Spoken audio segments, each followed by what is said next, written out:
Hello, મારું નામ Franklin છે. હું 32 યર્સ ઓલ્ડ છું અને એઝ અ પ્રોફેશન હું ક્રિકેટર છું. કે મારો હાથ ઓલમોસ્ટ 2013 થી લઈને 2018 સુધી ઓલમોસ્ટ 5 વર્ષમાં 9 થી 10 વખત ડિસલોકેટ થયો હતો.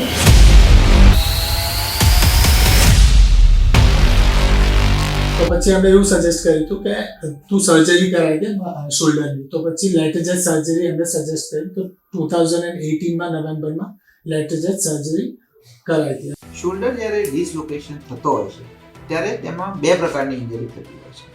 એક જે સોકેટ હોય છે શોલ્ડરનું, જેને ગ્લિનોઇડ બોન કહેવામાં આવે છે, તેની આજુબાજુ એક લિગામેન્ટ હોય છે જે ગ્લિનોઇડ લેબ્રમ તરીકે ઓળખવામાં આવે છે. જ્યારે પહેલી બીજી વાર ડિસલોકેશન થાય છે ત્યારે આ લેબ્રમ લિગામેન્ટ છે એ ફાટેલો હોય છે અને જેની સર્જરી ખૂબ જ ઇઝી છે. નાના ચેકામાં દૂરબીન વડે પતી જતો હોય છે, જેને આર્થ્રોસ્કોપી કહેવામાં આવે છે. આર્થ્રોસ્કોપી બેન્કાર્ડ્સ રિપેર સર્જરી ઓળખવામાં આવે છે, જેમાં રિકવરી ખૂબ જ ફાસ્ટ છે અને શરીરમાં શસ્ત્રક્રિયા ખૂબ ઓછી કરવી પડે છે. જ્યારે આ પ્રકારના કેસમાં 8 થી 10 વાર 15 વખત ખસી જતો હોય છે ત્યારે લિગામેન્ટની ઇન્જરી તો હોય જ છે, તદુપરાંત એમાં હાડકું ઘસાઈ જાય છે.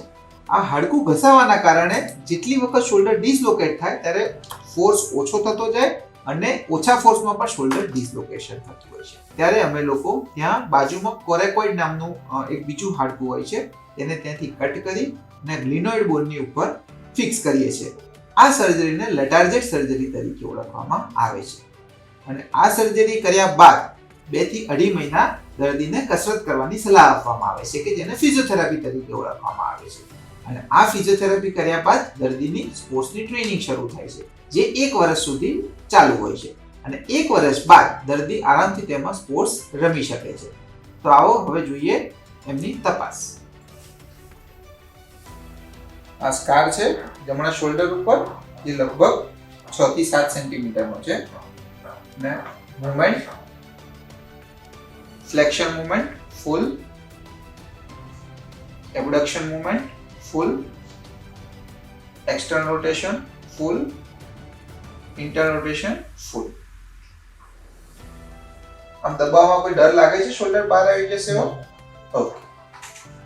સો મારું સજેશન આમાં એવું છે, કોઈ પણ સ્પોર્ટ્સ ગેમ હોય તો ત્યારે તમારું ફર્સ્ટ ટાઈમ ડિસલોકેટ થાય તો તમારે તરત જ ઓર્થોપેડિકને કન્સલ્ટ કરવાના અને તમારું સર્જરી કરાવી, કેમ કે એ મસ્ટ છે સર્જરી.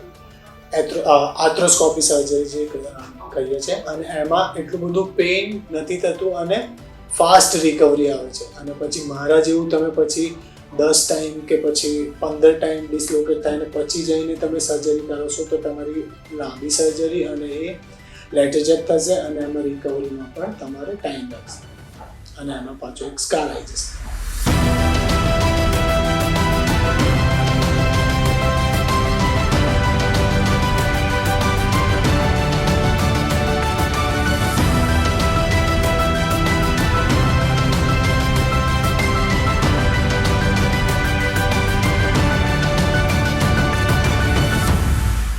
થેન્ક્સ ટુ ડૉક્ટર સ્વાગત શાહ, જેમણે મારી સર્જરી કરી અને આફ્ટર સર્જરી હું અત્યારે બોલિંગ પણ કરી શકું છું, થ્રો પણ કરી શકું છું અને બેટિંગ પણ કરી શકું છું પહેલાંની જેવું. તો હું બહુ હેપી છું આ સર્જરી થયા પછી.